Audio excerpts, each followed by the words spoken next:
करता हूँ आप सब लोग बढ़िया होंगे। दोस्तों मेरा नाम है आबिद मिर्ज़ा और आप देख रहे हैं आबिद टेक।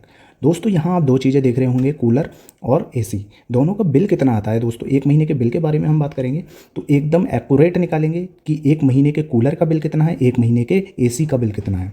तो यहाँ पे थोड़ी सी पेन पेपर की ज़रूरत होगी, तो बस इसे थोड़ा सा गौर से देखिएगा, 1 मिनट में आप समझ जाएंगे कि किसका कितना बिल आता है और उसी हिसाब से आप आगे डिसाइड करेंगे कि आपको कूलर लेना चाहिए या एसी लेना चाहिए अपने बजट के हिसाब से। तो चलिए शुरू करते हैं, देखते हैं। तो दोस्तों एक 3 स्टार कूलर होता है, एक 5 स्टार कूलर होता है, ठीक है। तो स्टार से क्या अंतर होता है, थोड़ा सा कंजम्पशन, पावर कंजम्पशन जो है इनका कम होता है। तो जैसे 5 स्टार का आपका कूलर है तो वो जो करेगा वो 350 करेगा समथिंग, ठीक है। और जो आपका 3 स्टार का है वो 400 वाट करेगा, ठीक है। 400 वाट कंजम्पशन करेगा 1 घंटे में, ठीक है। 1 घंटे में कितना कंजम्पशन करेगा, 400 वाट। अब ये गणित आप थोड़ा सा ध्यान में रखिएगा, ठीक है। अब हम मोटा मोटा हम 3 स्टार का निकालते हैं 400 और आप 5 स्टार का अपना निकाल सकते हैं 350 से, ठीक है। तो मैं 400 से ले लेता हूँ क्योंकि गुणा भाग में थोड़ी सी आसानी होगी, ठीक है। तो 400 वाट जो है वो 1 घंटे में यूज़ होती है, ठीक है। पावर कंजम्पशन करता है कूलर आपका। अब देखिए दोस्तों कि 1 घंटे में आपका 400 किया तो 12 घंटे में आपका कितना करेगा। अगर 12 घंटे आपका लगातार चलता है कूलर तो आपका 4800 वाट, ठीक है। 4800 वाट जो है पावर कंजम्पशन करेगा, ओके। अब 4800 वाट पावर कंजम्पशन करेगा तो 1000 वाट में जो है आपकी 1 यूनिट होती है। कितनी यूनिट होती है, 1 यूनिट, क्योंकि बिजली का प्राइस जो निकाला जाता है वो यूनिट से निकाला जाता है, ओके। तो यूनिट में हम कन्वर्ट करेंगे अब। तो यहाँ पे 1000 वाट में कितनी यूनिट होती है, 1 यूनिट। तो 4800 वाट में कितनी होगी, तो 4800 वाट में आपको मालूम ही है। तो दोस्तों 4800 डिवाइडेड बाई 1000, ठीक है। तो कर दीजिए, तो आपका क्या आंसर आ जाएगा, 4.8, ठीक है। 4.8 यूनिट बिजली जो है वो एक दिन में आपका करेगा 4.8 यूनिट जो है बिजली आपकी कंजम्पशन कर लेगा। अब देखो यहाँ पे ये है एक दिन का, ठीक है। एक दिन का आपका यूनिट आ गई।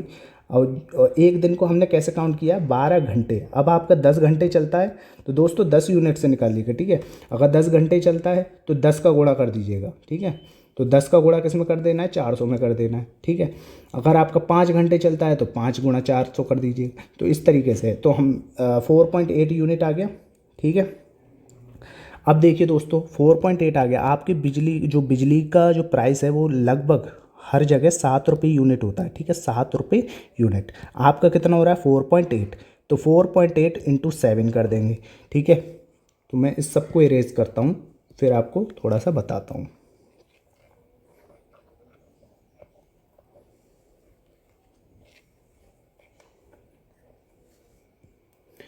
तो 4.8 जो है यूनिट, 4.8 यूनिट आ गई थी, ठीक है।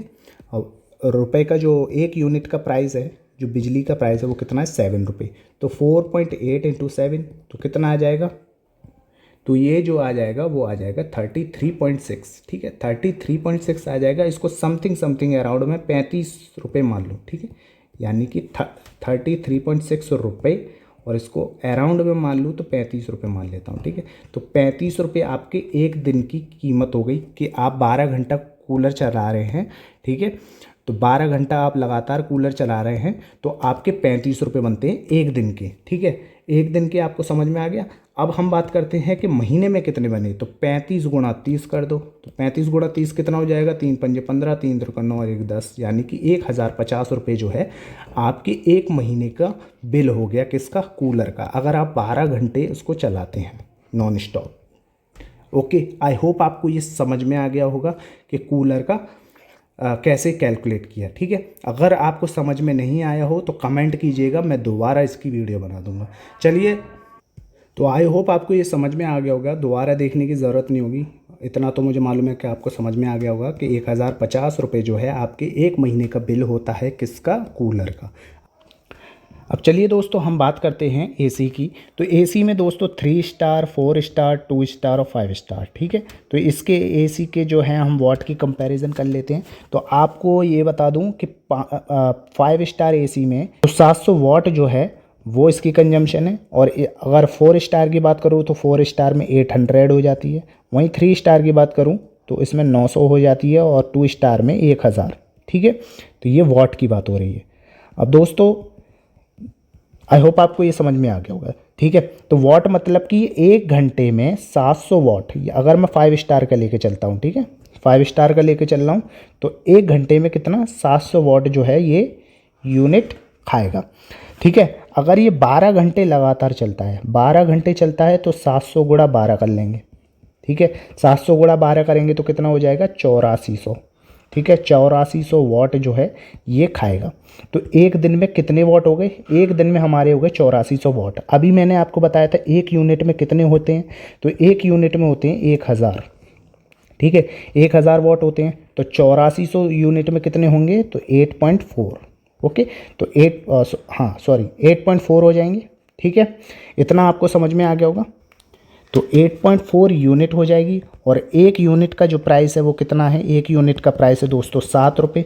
तो 7 गुणा 8.4 कर देंगे, तो 7 गुणा 8.4 किया तो कितना आ गया दोस्तों, 7 चौक 28 की 8, हाँ सुन दो, 7 8 56 और 2 58, तो 58.8 जो है इसका प्राइस निकल के आ गया। तो ये इतने रुपए जो है वो एक दिन में लगेंगे, ठीक है। तो एक दिन में 58 रुपये का आप एसी चला रहे हो अगर वो 12 घंटे लगातार चलता है। अब इसका हम गुणा क्या है 30 में कर देंगे, तो 58.8 गुणा 30 कर दो। तो इसको हम मोटा मोटा 60 मान लेते हैं, ठीक है। मोटा मोटा हम कितना मान लेते हैं, 60 मान लेते हैं। तो एक सेकंड 60 मान लिया, तो इसका जो हो जाएगा 3 6 18, ठीक है, और 0 0, यानी कि 1800 रुपये का जो है इसका बिल हो जाएगा, किसका, एसी का, ठीक है। तो बिजली के जो हमने कूलर का देखा था तो 1050 यानी कि 1000 था, और बिजली जो एसी का है वो 1800 रुपये आपका महीने का बैठता है।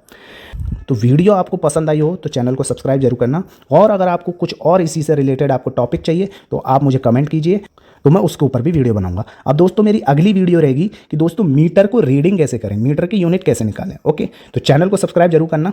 मिलते हैं अगली वीडियो में, तब तक के लिए सायोनारा एंड बाय।